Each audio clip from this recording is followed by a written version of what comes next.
ಈ ಬಾರಿಯ ದೀಪಾವಳಿ ಹಬ್ಬವನ್ನ ಜಿಎಸ್ಟಿ ತೆರಿಗೆ ಇಳಿಕೆಯಿಂದ ಎಲ್ಲರೂ ಅತ್ಯಂತ ಹರ್ಷದಾಯಕವಾಗಿ ಆಚರಿಸಲು ಸಾಧ್ಯ ಆಯಿತು. ಜಿಎಸ್ಟಿ ದರ ಇಳಿಕೆಯಾಗಿದೆ ಎಂಬುದರ ಬಗೆಗಿನ ಮಾಹಿತಿಯುಳ್ಳ ಕರಪತ್ರವನ್ನ ಶಾಸಕ ವೇದವ್ಯಾಸ್ ಕಾಮತ್ ನೇತೃತ್ವದಲ್ಲಿ ಮನೆ ಮನೆಗೆ ಹಂಚಲಾಯಿತು. ಆದರೆ ಈಗ ಇಲ್ಲಿನ ಕಾಂಗ್ರೆಸ್ ನಾಯಕರಿಗೆ ಉರಿ ಹತ್ಕೊಂಡಿತು ಅಂತ ದಕ್ಷಿಣ ಕನ್ನಡ ಬಿಜೆಪಿ ಜಿಲ್ಲಾ ವಕ್ತಾರ ಅರುಣ್ ಜೆ ಶೇಟ್ ವ್ಯಂಗ್ಯವಾಡಿದ್ದಾರೆ. ಮಂಗಳೂರಿನಲ್ಲಿ ನಡೆದ ಪತ್ರಿಕಾಗೋಷ್ಠಿಯಲ್ಲಿ ಮಾತನಾಡಿ, ಜಿಎಸ್ಟಿ ದರ ಇಳಿಕೆಯಿಂದ ಕಾಂಗ್ರೆಸ್ಗೆ ಹೊಡೆತ ಬಿದ್ದಿದೆ.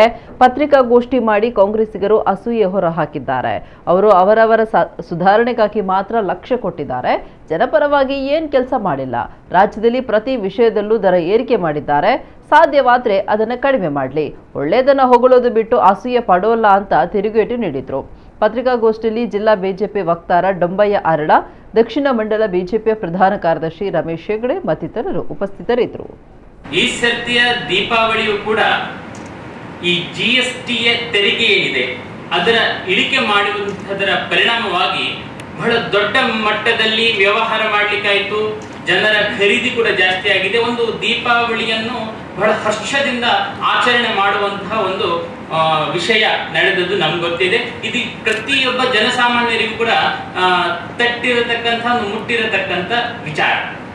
ಹಾಗಿರತಕ್ಕಂಥ ಸಂದರ್ಭದಲ್ಲಿ ಯಾವ ಯಾವ ವಸ್ತುಗಳಿಗೆ ಎಷ್ಟೆಷ್ಟು ಜಿಎಸ್ಟಿ ಇಳಿಕೆಯಾಗಿದೆ, ನಮ್ಮ ರಾಜ್ಯ ಸರ್ಕಾರದಾದ್ರೆ ಎಷ್ಟು ಏರಿಕೆಯಾಗಿದೆ ಅಂತ ಹೇಳಬೇಕಿತ್ತು. ಆದ್ರೆ ಕೇಂದ್ರ ಸರ್ಕಾರದ ನಡೆ ಎಷ್ಟು ಜಿಎಸ್ಟಿ ದರಗಳು ಇಳಿಕೆಯಾಗಿವೆ ಅನ್ನುವಂತಹ ಒಂದು ಮಾಹಿತಿ ಉಳ್ಳಂತಹ ಒಂದು ಕರಪತ್ರವನ್ನು ಪ್ರತಿಯೊಂದು ಮನೆ ಮನೆಗೆ ಮುಟ್ಟಿಸುವಂತಹ ಕಾರ್ಯವನ್ನು ನಮ್ಮ ವೇದವ್ಯಾಸ್ ಕಾಮತ್ರು, ಯಾರು ನಮ್ಮ ಮಂಗಳೂರು ನಗರ ದಕ್ಷಿಣದ ಶಾಸಕರಿದ್ದಾರೋ ಅವರು ಮಾಡಿರುವಂಥದ್ದು.